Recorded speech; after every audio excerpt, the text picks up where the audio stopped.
Hey guys, what's going on? It's Tyraku here.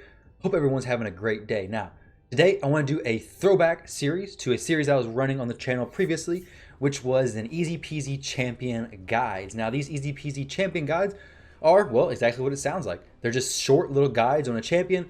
Let you know, hey, if you just pull this champion, should you invest in them? What's the basic bare minimum information you need to know to get up and running with said champion? The idea with these videos is make them about 5 to 8 minutes long, give you as much information as you need. Basically, you can turn this video to 2 times the speed, get done with it in 2.5 to 4 minutes, get back in the game, and get ready to roll with the champion or beat them, vault them, don't matter. I just want to give you the information to set you up the best way possible. Now, this is what I'm going to go over. First is going to be whether or not you should take him to level 60. Second is going to be his gears. Third is going to be his skills. Fourth is going to be if it's worth booking.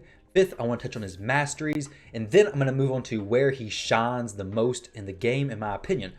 Now, the champion we're going to be talking about today is Stag Knight. Here we go. Now, Stag Knight is obviously a Bannerlord's epic champion. In my opinion, definitely one of the top 3 champions in the game.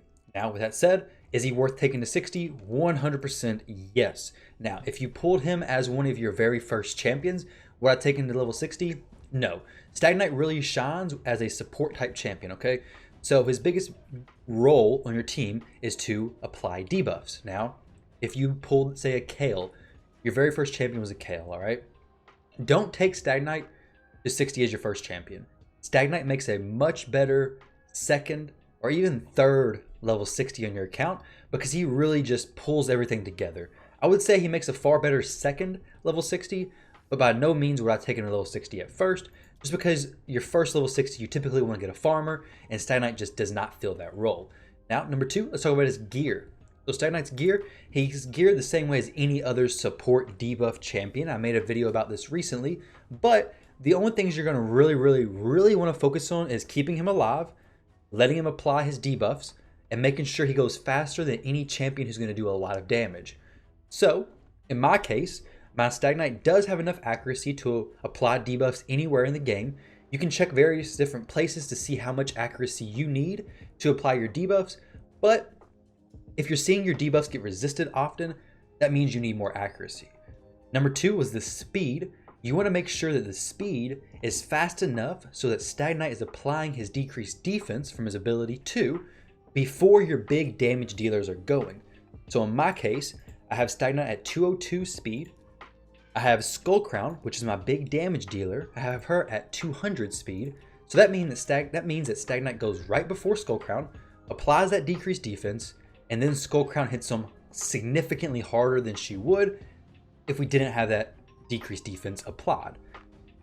Finally, you want to make sure that he has good survivability. Now, you're going to see that Stag Knight's abilities do scale off of attack, so they'll do more damage based on attack. But in my opinion, especially if you're early on in the game, don't worry about getting attack on Stag Knight.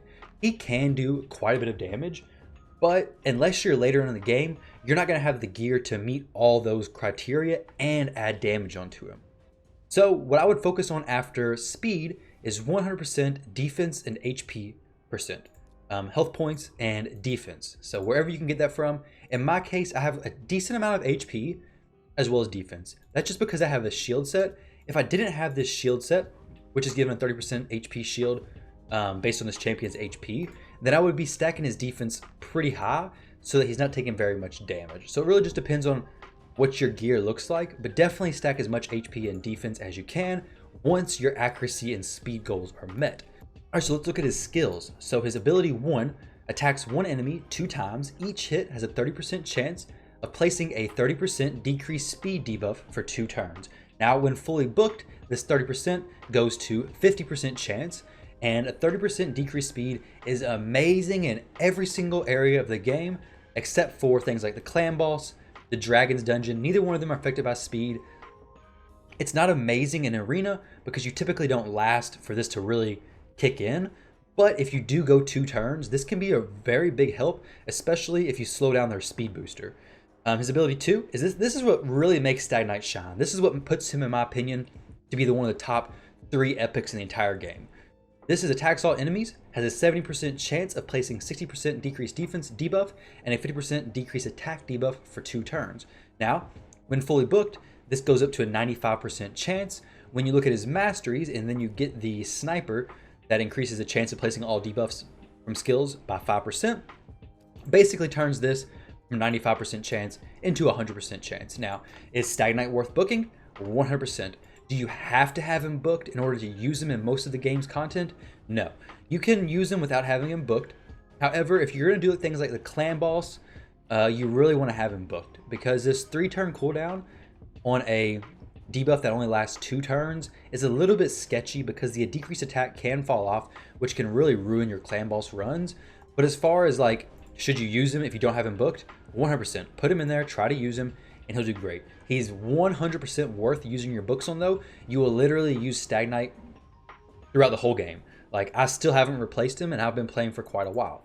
Now, when it comes to his masteries, if you're looking for a clan boss build, this is the build that I've used on the clan boss. I have War Master down here. Now, if I wanted to go for more of a defensive route, I'd probably go in the defense tree as well as the support. Support tree this is really what shines. Like, this is what Stag Knight needs to have equipped. Like I said, if you're going to use him on the clan boss, use something like this as well as a support. If you're going to use him in other parts of the game, you can do something in the middle as well as a support tree.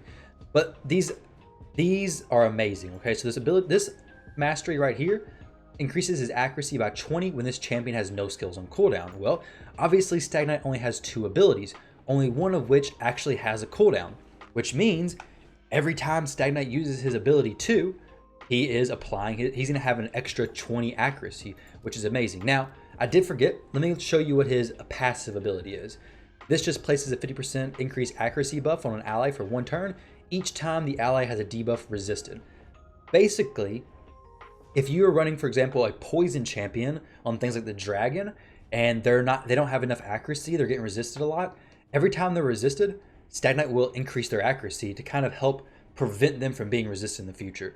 So this really, really helps kind of fill that gap from any accuracy slips you may have. Now, you don't want to rely on this solely, but it is a nice benefit. The rest of his masteries, Lore of Steel increases his speed. All these accuracy boosts are very, very nice. This decreased turn meter from his ability 1 is amazing. These 2 down here are crucial, though. This has a chance to extend his decreased attack and decreased defense, making it 3 turns instead of 2 turns, so that whenever you have your books fully done on him and your cooldown reduced, he can basically keep it up all the time. Once again, this is only 30% chance to extend them. This ability is Sniper. You want to make sure you have that as well, because that takes his ability 2 and puts it at that 100% chance to apply versus that 95% chance. Now, where does Stag Knight shine at in the game? Stag Knight is amazing everywhere. He's especially good. Well, honestly, let's not even think about where he's especially good. It's easier to go over where he's not so good. And so Stag Knight is not a campaign farmer, and honestly, that's about it. You can use Stag Knight in every other area of the game. Now, he may not be the best on clan boss, but if you're limited to who you can use, Stag Knight can definitely get the job done. Arena, definitely a top tier champion, only replaced by somebody like Madame Saris for a similar role. When it comes to dungeons, he's amazing in literally every single dungeon there is.